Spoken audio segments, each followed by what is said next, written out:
झारखंड के मुख्यमंत्री हेमंत सोरेन, उन्होंने नरेंद्र मोदी जी को 56 इंच की छाती दिखा दी है। झारखंड के मुख्यमंत्री हेमंत सोरेन, उन्होंने ईडी के नोटिस को, ईडी के सम्मन को नकार दिया है। और ईडी के सम्मन को नकारने का मतलब यह है कि झारखंड के मुख्यमंत्री हेमंत सोरेन अब जेल जाने के लिए तैयार हो गए हैं, क्योंकि ईडी उनको नोटिस पर नोटिस, सम्मन पर सम्मन भेज रही थी, पेश नहीं हो रहे थे। और एक बार फिर से हेमंत सोरेन ने कह दिया है कि यह नोटिस गैर कानूनी है, यह सम्मन गैर कानूनी है। और दूसरा प्लान भी हेमंत सोरेन ने एक्टिव कर दिया है। और 2024 से पहले झारखंड के अंदर नरेंद्र मोदी जी ऐसे फंस गए हैं कि ना ये मामला निगलते बनेगा, ना ये मामला उगलता बनेगा। और दूसरा, ना केवल हेमंत सोरेन ने ये मामला जो है वो अपनी तरफ से जो है नकार दिया है, बल्कि दूसरे लोगों के लिए, उनके लिए भी रास्ता खोल दिया है, या यूं कहें कि रास्ता दिखा दिया है। हेमंत सोरेन वो बता रहे हैं तेजस्वी यादव को, वो बता रहे हैं अरविंद केजरीवाल को, वो बता रहे हैं राहुल गांधी को कि देखिए ये ईडी का नोटिस आता है तो उस पर मत जाइए, गिरफ्तारी होती है, गिरफ्तारी दे दीजिए। और दूसरा प्लान उन्होंने अपनी तरफ से एक्टिव कर दिया है। कल्पना सोरेन, हेमंत सोरेन की पत्नी कल्पना सोरेन, उनकी तैयारी कर दी है कि अगर ईडी गिरफ्तार करती है, ईडी के नोटिस पर नहीं जाते हैं तो गिरफ्तारी होती है, तो कल्पना सोरेन को मुख्यमंत्री बना देंगे। और कल्पना सोरेन के लिए बाकायदा एक सीट भी खाली करवा दी है, विधायक का इस्तीफा भी दिलवा दिया है। यानी कहीं से भी कोई चांस बीजेपी के लिए वहां पर कम से कम नहीं दिखाई दे रहे हैं। हालांकि राज्यपाल के जरिए बीजेपी कोशिश कर रही है कि अगर इस तरह से कुछ माहौल बने तो कहीं से क्या इस तरह की स्थिति हो सकती है, क्या हम राज्य के अंदर राष्ट्रपति शासन लागू करवा दें। लेकिन इतना आसान नहीं है। और अकेले झारखंड की बात नहीं है। झारखंड की सीटें लोकसभा के अंदर वो झारखंड में भी असर करती हैं, और उसके साथ साथ उतना ही असर वो बिहार में भी है। और बिहार के साथ साथ बंगाल में भी असर रहेगा, और बंगाल के साथ साथ उड़ीसा में भी असर रहेगा। उड़ीसा और बंगाल, इन दोनों राज्यों पर बीजेपी सीधे टक्कर में है, और बिहार में तो उसका बड़ा दांव लगा ही हुआ है। अब नीतीश कुमार भी नहीं है, अकेले कैसे बीजेपी फिर पार पाएगी। और ऐसे में हेमंत सोरेन को अगर जेल भेज दिया तो एक आदिवासी मुख्यमंत्री को जेल भेजने का मतलब यह होगा कि आपका वोट वो छत्तीसगढ़ में भी छिटकेगा। जो आप आदिवासी को सीएम बना करके वहां पर वोट हासिल करने की सोच रहे थे, यह मामला उल्टा पड़ जाएगा, और इसका नुकसान फिर मध्य प्रदेश और गुजरात तक होगा, और राजस्थान तक इसका असर देखने को मिलेगा, क्योंकि वहां पर भी बड़ी संख्या में आदिवासी वोट है, बड़ी संख्या में आदिवासी सीटें हैं। और कल्पना सोरेन, हेमंत सोरेन की जो पत्नी है कल्पना सोरेन, वो कोई गूंगी गुड़िया नहीं है कि हेमंत सोरेन को अगर जेल भेज दिया जाएगा तो कल्पना सोरेन कैसे राज्य चलाएंगी, कैसे राजनीति करेंगी। अभी राजनीति में है नहीं तो फिर कैसे वो संभालेंगी। और बिल्कुल ठीक सामने जो है लोकसभा के चुनाव है, तो लोकसभा के चुनाव में पार्टी को संभालना, कार्यकर्ताओं को संभालना, रैलियों में भाषण देना कैसे होगा ये। तो मैं आपको जानकारी के लिए बता दूं, कल्पना सोरेन वो मोटिवेशनल स्पीकर भी हैं, धारदार जो है वो अंग्रेजी भी बोलती हैं, हिंदी भी बहुत अच्छी बोलती हैं, और एक अच्छी वक्ता है।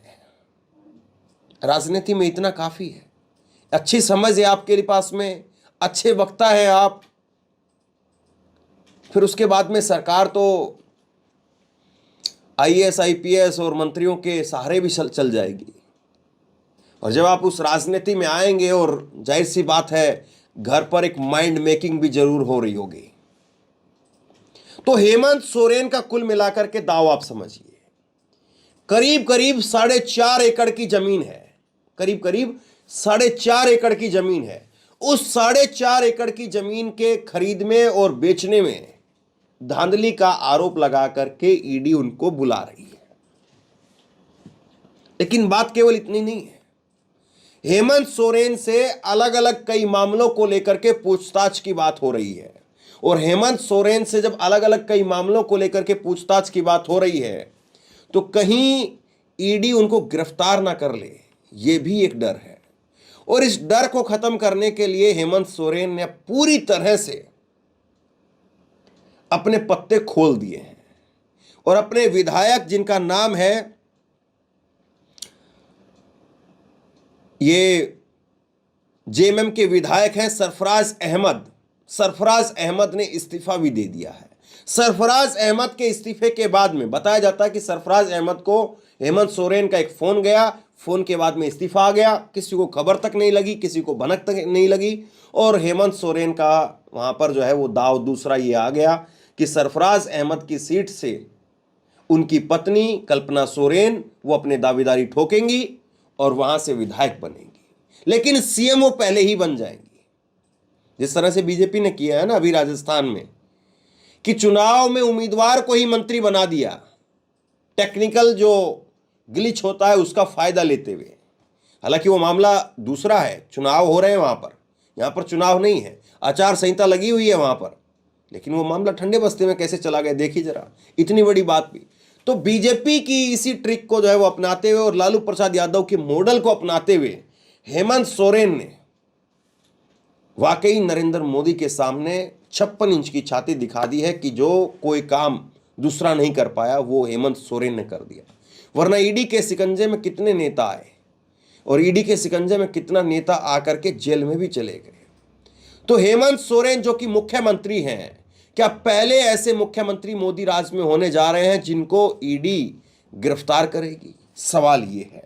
दूसरी बड़ी बात, हेमंत सोरेन क्या लालू प्रसाद यादव की तरह से जलवा बखेरते हुए और झारखंड और बिहार के अंदर, खास तौर पर इन दोनों राज्यों में, और उसके बाद 3 राज्य आप और गिन लीजिए, छत्तीसगढ़, बंगाल और उड़ीसा, और उसके बाद 2-3 राज्य आप दूसरी तरह से गिन लीजिए, मध्य प्रदेश, गुजरात और राजस्थान।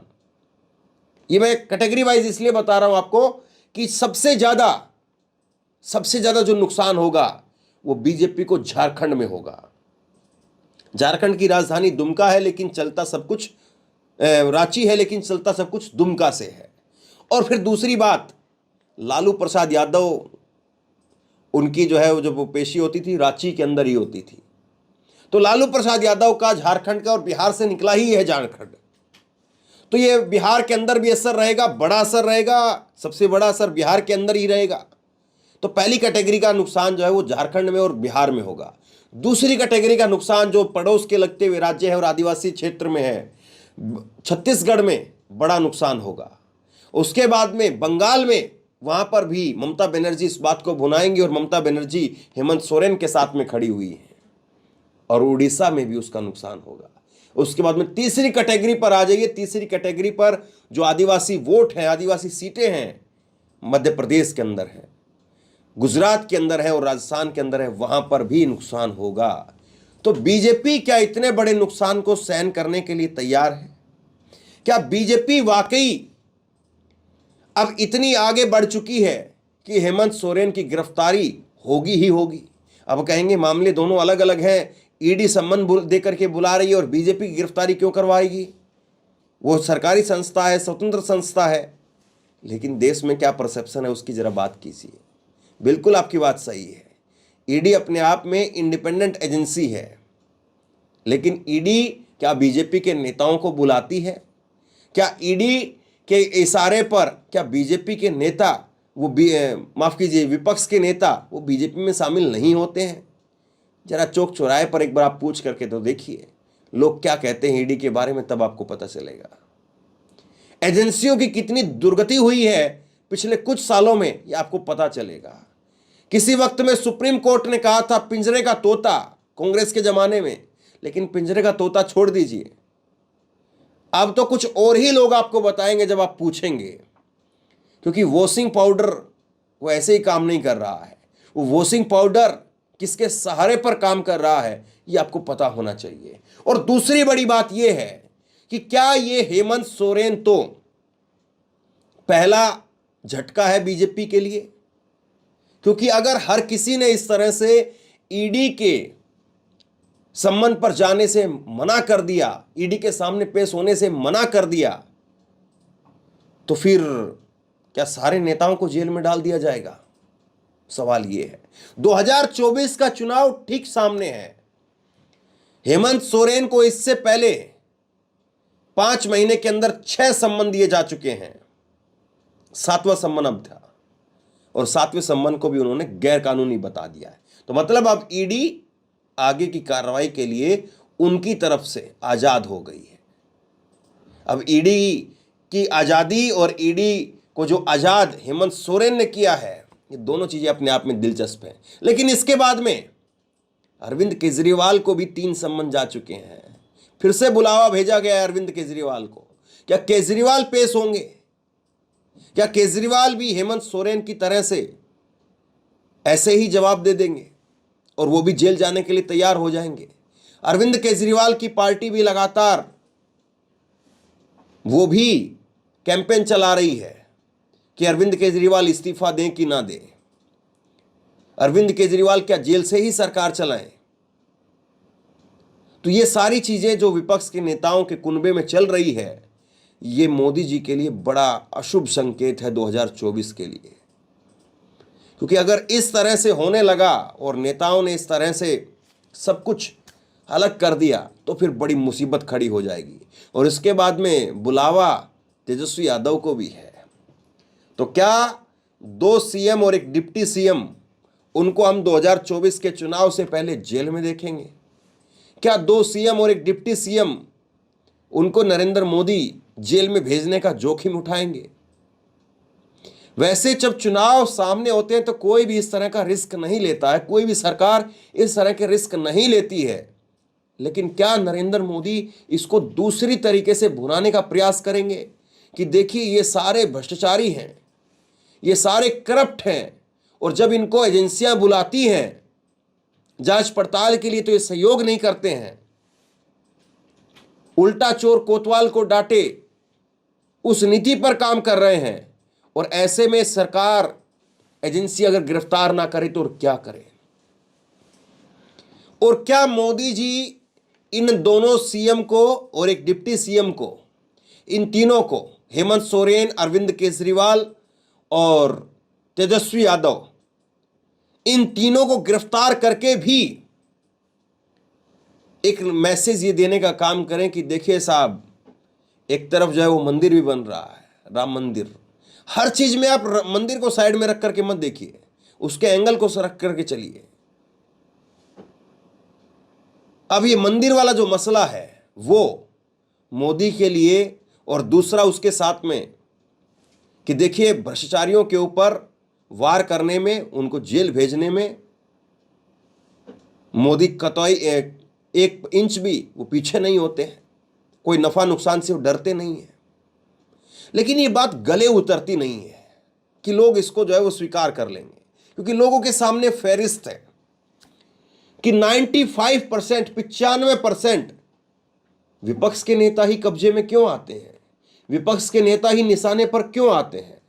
क्या बीजेपी के नेता सारे वो बेदाग हैं?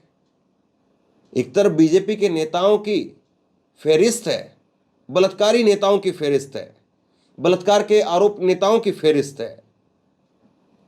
तो ये तो वो आरोप है जो लोगों के ऊपर लगाए जाते हैं, या लोग जिसको जो है वो भुगतते हैं तो सामने आ जाते हैं। ताजा मामला भी बीएचयू के प्रकरण का है, मोदी जी के संसदीय क्षेत्र का है। तो जब एक तरफ नरेंद्र मोदी जी उनकी छवि के ऊपर सवाल खड़ा हो गया है, तो लोग कैसे मंदिर की बात को और कैसे मोदी जी की बात को कि भ्रष्टाचारियों के खिलाफ है, इस बात को कैसे गले उतार लेंगे? कैसे वो इस बात को मान लेंगे कि मोदी जिनके बारे में कहते चक्की पीसिंग एंड जिनके बारे में क्या कहा जाता है कि नेचुरली करप्ट पार्टी एनसीपी, उसकी फुल फॉर्म नरेंद्र मोदी जी बताते हैं, लेकिन वहीं पर अजीत पवार को उसी की पार्टी में से खींच लेते हैं। तो ये सारे सवाल हैं और इन सवालों को विपक्ष कैसे जनता के सामने रखता है, कितनी ताकत से रखता है, कितनी मजबूती से रखता है। और दूसरी बड़ी बात, क्या विपक्ष के इन सवालों पर जनता यकीन भी करेगी? क्या नरेंद्र मोदी से लोग सवाल पूछेंगे? क्या बीजेपी के नेताओं से लोग सवाल पूछेंगे? और दूसरी बड़ी बात इसके बाद में एक और भी देखिए, एक तरफ जो है वो 2024 आसान नहीं मोदी जी के लिए, एक तरफ ये सारा प्रकरण चलेगा और दूसरी तरफ राहुल गांधी की यात्रा चलेगी, झारखंड से होकर के आएगी यात्रा, और इधर दिल्ली में किसान आंदोलन चलेगा। कहां पर जो है वो हवा बचेगी? सोचिए जरा इस बात को। तो बहरहाल बहुत बड़ी खबर है, लोगों तक पहुंचाइए। और क्या आपको वाकई लगता है कि हेमंत सोरेन वो ईडी के सामने पेश ना होकर के गिरफ्तारी देने के लिए जो तैयार हो गए हैं, ये उनका सही कदम है? लोगों के दिलो दिमाग से ईडी का डर निकालने का कदम है, या फिर अपने आप को जो है वो जेल भेज करके वो इस मुद्दे को दबा करके लोगों की सहानुभूति हासिल करना चाहते हैं? आप बताइए, आप इसको किस तरह से देखते हैं? नीचे कमेंट बॉक्स में अपनी राय लिख करके जरूर बताइए। इस वीडियो को खूब शेयर कीजिए, लोगों तक पहुंचाइए, और इसी तरह की तमाम खबरों के लिए ऑनलाइन न्यूज़ इंडिया को सब्सक्राइब कीजिए। साथ में जो बेल आइकन है घंटी, उसको जरूर दबाइए, ताकि जैसे कोई खबर अपलोड करें उसकी नोटिफिकेशन सीधे सबसे पहले आपको मिल सके। अगर ये वीडियो फेसबुक पर देख रहे हैं तो फेसबुक पर हमारे पेज को लाइक कीजिए, फॉलो कीजिए और इस खबर को शेयर कीजिए। आपका बहुत बहुत धन्यवाद।